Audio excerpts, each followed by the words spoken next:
प्रबल गरम गुलगुली हेले आमे सही जाउछंती, प्रबल शीत पड़िले मध्य सही जाउछंती।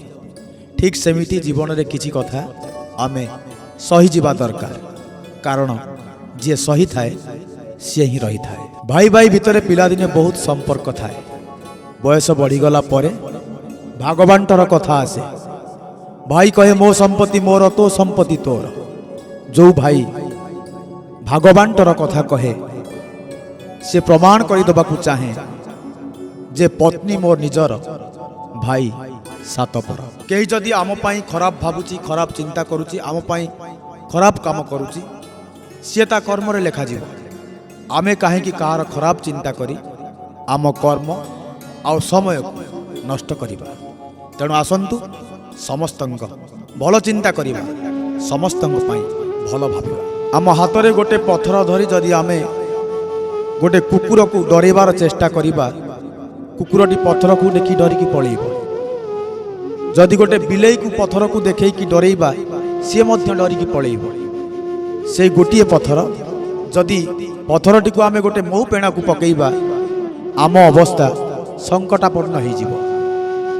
कुकुरटी डरिकी पळेइब एइथिपाई कारण से एका थिबारु ताकू डर लागिब, आउ बिलेईटी मध्य डरिकी पळेइब एइथिपाई कारण सी एका थिबारु ताकू डर लागिब।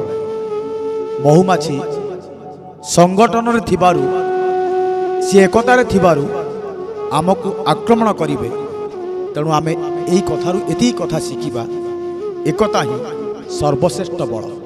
तेणु जीवनर उन्नति पाई, जीवनर प्रगति पाई, जीवनर विकास पाई आम भितरे संगठन रहिबा दरकार। आमे एकतार सहित रहिबा दरकार। बिना मतलब रे, बिना स्वार्थ रे अन्य को सहयोग करुथिबा समय रे आमको जो खुशी मिले ताहा ही सेवा, आउ बाकी सब देखई हबा। मते आहुरी दरकार ये एमिति एक शब्द जहार किछि अंत न थाए। संतुष्टि, तृप्ति एमिति भाव, एई भाव जहाँ पाखरे अछि दुनिया रे ताठारु बड़ धनी केही हेई न पारे। जीवन रे जे भिक मागी बंचे सी भ्रष्ट अटे। आज समय रे जड़े मनीष आउ जड़े मनीष को से दृष्टि देखु ना कि सी जड़े मनीष अटे। आम जीवन रे आमे कर्म को डरिबा, ईश्वर को नुहे।